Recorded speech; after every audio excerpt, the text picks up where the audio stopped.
Assalamualaikum warahmatullahi wabarakatuh. Saya Dr. Sofi. Kita bertemu kembali. Sobat sehat, akreditasi bukan sekedar dokumen. Ada 5 cara penilaian dalam akreditasi yang dikenal dengan RDGWS. Penjelasannya: 1. Surveyor akan melihat dokumen regulasi, yaitu SK, pedoman, panduan, dan SPO. 2. Surveyor akan melihat dokumen bukti implementasi. 3. Surveyor akan melakukan observasi. 4. Surveyor akan melakukan wawancara. Dan yang terakhir, kelima, surveyor akan meminta sobat sehat melakukan simulasi atau peragaan. Ini untuk membuktikan apakah sobat sehat sudah melakukan kerjakan yang ditulis dan tulis yang dikerjakan. Channel YouTube Dr. Sofi dibangun untuk itu semua. Sobat sehat, ini video saya yang ke-336 yang akan membahas kriteria 1.3.2 uraian tugas dari standar 1.3 manajemen SDM bab 1 KMP siap versi revisi 2021. Siap versi revisi memang masih dalam bentuk draft, namun perlu segera disosialisasikan agar puskesmas sebagai fasiankes tingkat pertama mulai mempersiapkan seluruh anggota organisasi di puskesmas mengetahui, memahami, dan menerapkan serta membangun sistem secara bertahap. Draft standar akreditasi puskesmas versi revisi meliputi 5 bab, yaitu bab 1 KMP atau Kepemimpinan dan Manajemen Puskesmas, bab 2 UKM Upaya Kesehatan Masyarakat, bab 3 UKPP Upaya Kesehatan Perseorangan dan Penunjang atau Upaya Kesehatan Perseorangan, Laboratorium, dan Kefarmasian, bab 4 PPM Program Prioritas Nasional, bab 5 PMP Peningkatan Mutu Puskesmas. Adapun perbedaan jumlah bab, standar, kriteria, dan elemen penilaian, standar akreditasi puskesmas versi 2015 terdiri dari 9 bab, 42 standar, 168 kriteria, dan 776 elemen penilaian. Sedangkan standar akreditasi versi revisi terdiri dari 5 bab, 34 standar, 78 kriteria, dan 297 elemen penilaian.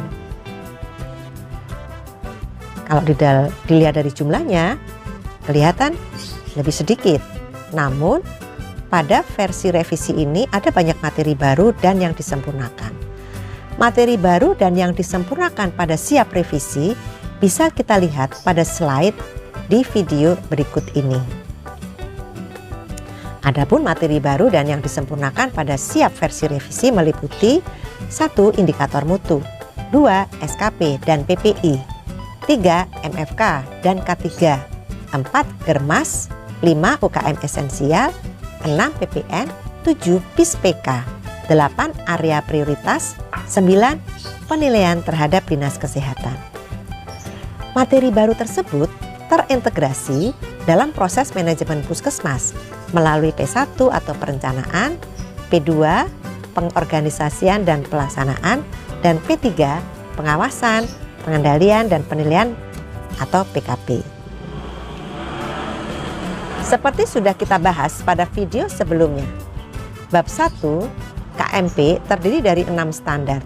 Standar 1.1 perencanaan puskesmas, standar 1.2 tata kelola organisasi puskesmas, standar 1.3 manajemen sumber daya manusia, standar 1.4 manajemen fasilitas dan keselamatan atau MFK, standar 1.5 pengawasan, pengendalian, dan penilaian kinerja, standar 1.6 peran Dinas Kesehatan Kabupaten Kota.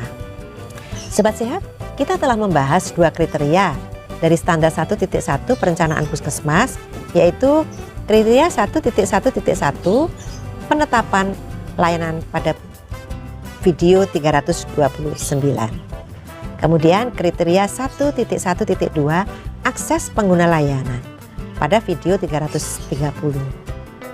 Kita juga sudah membahas 4 kriteria dari standar 1.2 tata kelola organisasi, yaitu kriteria 1.2.1 struktur organisasi pada video 331, Kriteria 1.2.2 dokumen regulasi atau pengendalian dokumen pada video 332. Kemudian kriteria 1.2.3 pengelolaan jaringan dan jejaring pada video 335. Dan terakhir kriteria 1.2.4 sistem informasi puskesmas atau SIP pada video 334. Nah Sobat Sehat, selanjutnya di video 335 sampai dengan 339 kita akan membahas 4 kriteria dari standar 1.3 manajemen sumber daya manusia dari bab 1 KMP. Kita lihat dulu ya slide standar 1.3 manajemen SDM di video. Di sana kelihatan ada 5 kriteria pada standar 1.3 tata kelola organisasi, yaitu kriteria 1.3.1 ketersediaan SDM. Ini ada pada video 335. Kriteria 1.3.2 uraian tugas yang akan kita bahas di video 336 ini. Kemudian kriteria 1.3.1 file kepegawaian yang nanti akan kita bahas di video 337.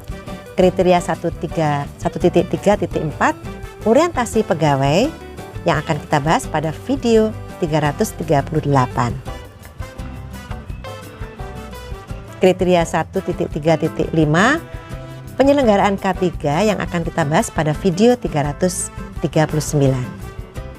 Nah, di video 336 ini kita akan membahas kriteria 1.2.3 uraian tugas. Adapun standar 1.3 pernyataannya adalah manajemen sumber daya manusia puskesmas dilakukan sesuai dengan ketentuan peraturan perundang-undangan. Ketenagaan puskesmas harus dikelola sesuai dengan ketentuan peraturan perundang-undangan. Pernyataan kriteria dari 1.3.2 adalah setiap pegawai puskesmas mempunyai uraian tugas yang menjadi dasar dalam pelaksanaan maupun penilaian kinerja pegawai. Adapun pokok pikiran dari kriteria 1.3.2 adalah Kepala Puskesmas menetapkan uraian tugas setiap pegawai sebagai acuan dalam melaksanakan kegiatan pelayanan. Setiap pegawai wajib memahami uraian tugas masing-masing agar dapat menjalankan pekerjaan sesuai dengan tugas, tanggung jawab, dan wewenang yang diembannya. Uraian tugas pegawai berisi tugas pokok dan tugas tambahan, serta kewenangan dan tanggung jawab yang ditetapkan oleh Kepala Puskesmas. Kecuali uraian tugas Kepala Puskesmas dan Kepala Subbag TU atau Subbagian Tata Usaha ditetapkan oleh Kepala Dinas Kesehatan Kabupaten Kota sesuai dengan ketentuan peraturan perundang-undangan.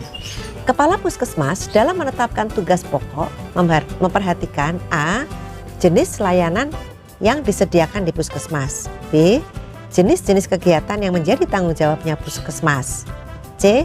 Surat keputusan pengangkatan sebagai jabatan fungsional sesuai tingkatannya yang dikeluarkan oleh pejabat yang berwenang. Bagi pegawai non-ASN, tugas pokok adalah tugas yang sesuai dengan surat keputusan pengangkatan sebagai tenaga kesehatan di puskesmas berdasarkan standar kompetensi lulusan. Tugas tambahan adalah tugas yang diberikan kepada pegawai untuk mendukung kelancaran pelaksanaan program dan kegiatan. Penilaian kinerja pegawai dilakukan untuk melihat capaian sasaran kerja baik ASN maupun non-ASN, kemudian mengurangi variasi pelayanan dan meningkatkan kepuasan pengguna layanan. Indikator penilaian kinerja setiap pegawai puskesmas disusun dan ditetapkan berdasarkan uraian tugas yang menjadi tanggung jawabnya, baik uraian tugas pokok dan tugas tambahan. Tata nilai yang disepakati, perlu ditetapkan kebijakan, prosedur, dan indikator penilaian kinerja yang berdasarkan uraian tugas dan tata nilai yang disepakati serta mengacu pada ketentuan peraturan perundang-undangan. Indikator penilaian kinerja untuk uraian tugas pokok bagi pegawai ASN dan non-ASN dapat menggunakan sasaran kinerja pegawai atau SKP. Hasil penilaian kinerja ditindaklanjuti untuk perbaikan kinerja masing-masing pegawai. Sobat Sehat, kita sekarang akan membahas elemen penilaian dari kriteria 1.3.2. Pertama, ada penetapan uraian tugas yang berisi tugas pokok dan tugas tambahan untuk setiap pegawai. Ini adalah R. Kedua, ditetapkan indikator penilaian kinerja pegawai sebagaimana diminta dalam pokok pikiran. Ini juga R. 3. Dilakukan penilaian kinerja pegawai minimal setahun sekali dan tidak lanjut terhadap hasil penilaian kinerja pegawai untuk upaya perbaikan.